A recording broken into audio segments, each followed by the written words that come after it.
Jornal da Câmara continua a série especial sobre os escritores de Porto Alegre e hoje recebemos um autor que é praticamente sinônimo de literatura na capital gaúcha. Luiz Antônio de Assis Brasil, muito bem-vindo ao Jornal da Câmara. Muito bem, muito obrigado. Estou muito gosto de estar aqui.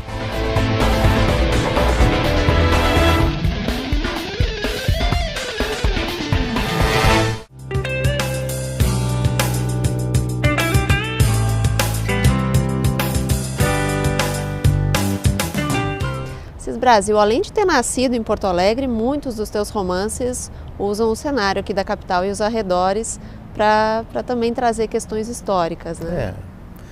De fato, porque Porto Alegre é, como tu disseste, onde eu nasci, é onde eu vivo e onde eu me sinto realmente em casa, né? E seria natural, e é natural, que meus romances se situem... em todos eles há uma passagem qualquer por Porto Alegre, né? Enfim, me parece isso natural, e mesmo estando a falar da minha cidade, eu posso falar sobre o mundo, né? É aquela questão, né? Que a gente sabe tanto, né? Se queres ser universal, canta a tua aldeia. Luiz Antônio de Assis Brasil nasceu em 1945. O primeiro livro, Um Quarto de Légua em Quadro, foi publicado em 1976. Seguiram-se outras 17 obras, quase todas romances. De todos os teus romances, que são muitos, tem algum que te marcou mais? Pois sim, olha, eu diria que eu sempre tenho dito que é As Virtudes da Casa, que é um romance com uma densidade emocional. Eu acho que eu consegui, mais do que nos outros, atingir mais profundamente a alma humana. Mas eu começo agora a ficar em dúvida em função do romance que eu terminei e sai em 2012. Talvez porque seja realmente o último, né? O escritor sempre tem uma ligação muito forte com o último romance, ou melhor ainda, com o romance que está escrevendo, né? Eu diria o mais recente, o mais recente, não o último, não né? o último, Não, eu digo o último publicado, né? Então, digamos então, é porque a gente, como está no trabalho, né? As coisas são muito mais fortes, né? Então eu diria que talvez o próximo a ser publicado seja aquele que eu vá considerar o mais importante. O que a gente pode antecipar dessa obra? Então, o nome é Figura na Sombra e gira em torno de uma personalidade, enfim, real, de um botânico francês que fez várias coisas no mundo, fez uma viagem, aquela célebre viagem com o Humboldt no início do século XIX, e se tornou botânico da corte imperial de Napoleão I, conviveu com ele, com a imperatriz Josefina, esteve com ela quando ela morreu, não estava com ela, e acabou estancieiro no Rio Grande do Sul. Então é uma personalidade com uma história, com um arco biográfico absolutamente fascinante. Não é uma biografia desse homem, se chama Aimé Bonpland. Não é uma biografia dele, é um romance, né? Eu insisto nisso, porque biografias dele já há, mas que diz muito ao Rio Grande do Sul. E há uma passagem no romance que se dá em Porto Alegre. Se essa tua escolha pelo que se chama de romance histórico, não sei se a gente pode chamar assim, ela se dá por uma inspiração ou tu desejas realmente resgatar aspectos históricos importantes? Eu acho, tu foste muito cautelosa e eu te cumprimento por isso, por dizer, né, que se chama romance histórico. De fato é um gênero que a gente não conseguiu definir bem o que seja ainda, né? Mas eu conheço muito o nosso passado, o passado do Rio Grande, o passado de Porto Alegre, e então gosto disso, em primeiro lugar, gosto disso. Em segundo, porque o passado me dá mais liberdade ficcional, né?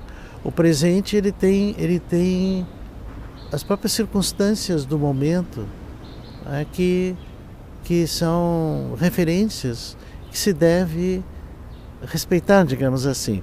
E no passado eu tenho muita liberdade.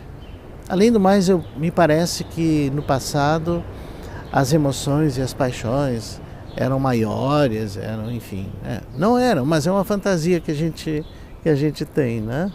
Então, por isso eu me sinto muito bem escrevendo assim. Eu tenho um que se passa nos dias atuais, que se chama Homem Amoroso, mas eu gosto mesmo de fazer isso. Mas sempre é o romance, né? A história, para mim, é secundária, né? Muitas vezes eu pesquiso, depois eu tento esquecer de tudo aquilo para ficar com o imaginário daquilo que eu vou escrever. E então me ponho a escrever. Além da literatura, a música é uma arte muito presente na vida do escritor. Durante 15 anos, Assis Brasil foi violoncelista da Orquestra Sinfônica de Porto Alegre. A experiência musical inspirou a novela O Homem Amoroso, de 1986. Eu tenho três livros em que a música é protagonista, né? É O Homem Amoroso, que tem muito a ver com as minhas experiências pessoais como músico da Orquestra Sinfônica de Porto Alegre, durante a ditadura militar, um tempo muito difícil. E outro que é o Concerto Campestre, em que o tema é a música, é de uma orquestra no Pampa, do Rio Grande do Sul. E o outro é Música Perdida, o último romance que eu publiquei, né, que gira em torno da figura de um músico, maestro Joaquim José de Mendanha, autor do hino rio-grandense. Então a música me diz muito respeito, gosto muito de música. Houve um tempo que eu podia escrever ouvindo música, hoje eu não consigo. Porque eu me concentro na música ou na escrita, né? Antes eu conseguia, digamos, ter esses dois canais ligados, atualmente não. Mas na tua formação como escritor, a música foi muito importante, a arte em geral foi importante. Ah, sem dúvida. E há muitas referenciais culturais na minha obra. E eu diria assim, elas aparecem, essas referências culturais, cada vez mais nos meus livros. Não que eu não as tivesse antes, eu as tinha, mas o que havia é que eu próprio me limitava um pouco em atenção ao leitor. Depois eu me dei conta que isso eu não tinha porquê, né? Eu tinha que escrever ali o livro que eu queria escrever, né? E, bom, então, claro, isso diminui um pouco o número de leitores. Isso é perfeitamente natural, eu entendo isso. Mas eu prefiro ser fiel a mim mesmo do que fazer concessões. E talvez no Figura na Sombra, que sai este ano, isso esteja ainda mais visível, porque as referências culturais são muito intensas, não só, claro, da botânica, da zoologia, mas também das artes em geral, da música, da pintura, da escultura, que estão presentes, do pensamento, da filosofia, a transição entre o século iluminista, o século XVIII, né, e o século romântico, que é o século XIX. Então, digamos, a cultura estava bastante dividida. A minha personagem é dividida nesse sentido. É um filho do século XVIII, portanto, com pensamento iluminista, mas também é um filho do século XIX, né? E essa contradição, espero eu, é que tenha gerado as contradições que toda personagem deve ter para ser viva, né?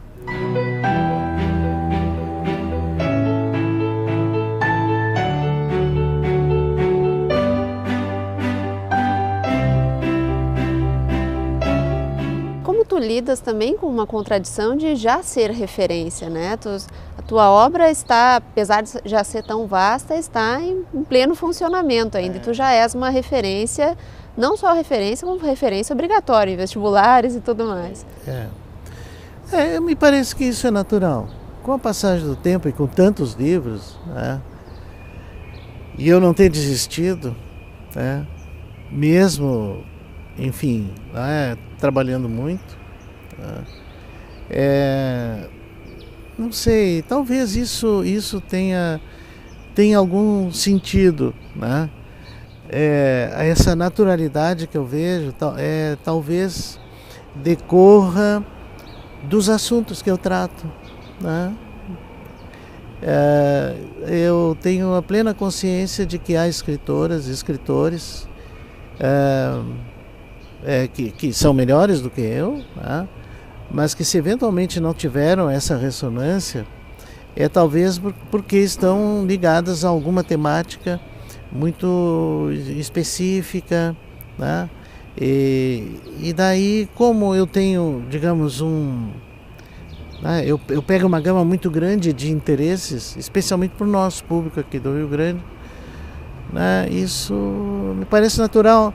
Não me orgulho disso, eu considero isso, sim, honestamente, né? Fico feliz, claro, por ver que também as pessoas estão lendo. Isso é uma coisa boa, né? Assis Brasil acumula uma longa lista de prêmios em reconhecimento à obra literária. Logo com o primeiro título lançado, recebeu o prêmio Ilha de Laetano. Outros tantos vieram depois, mas a realização do escritor está também na sala de aula.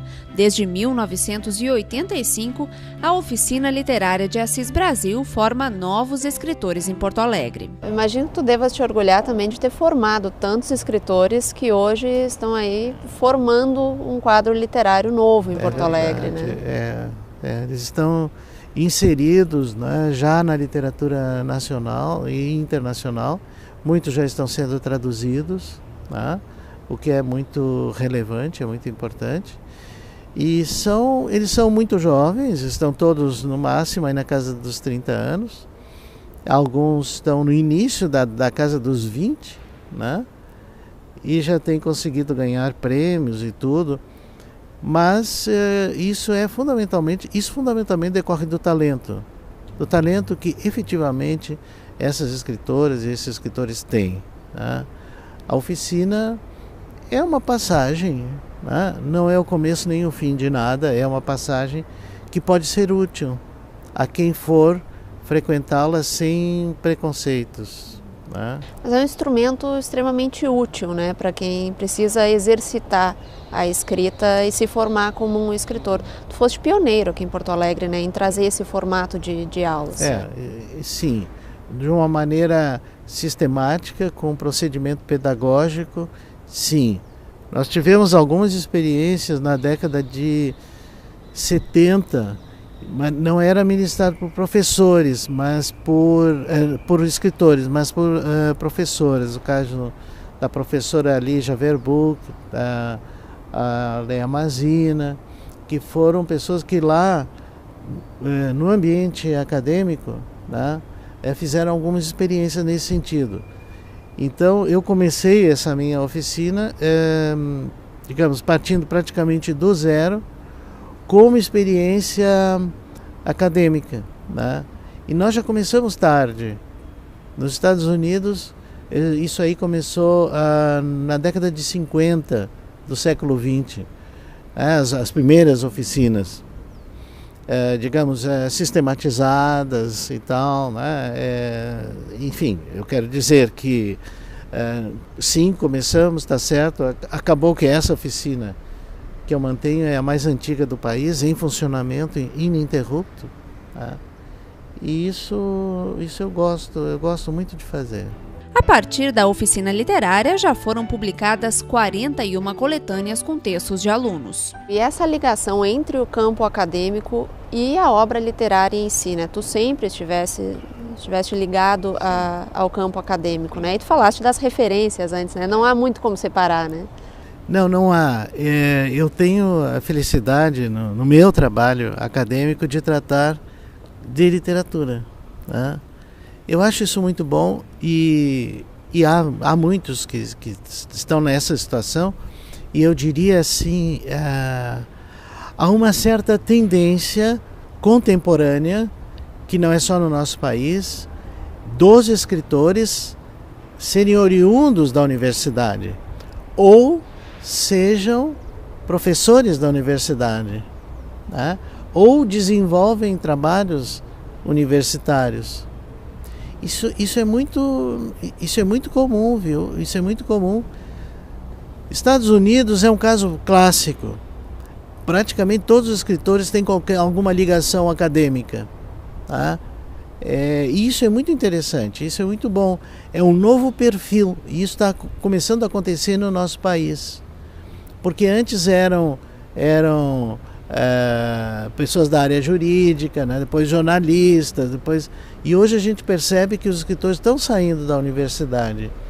Isso é muito interessante, eu considero isso uma novidade no campo profissional de escritores que vem justamente de um ambiente de debate de ideias e tal, até porque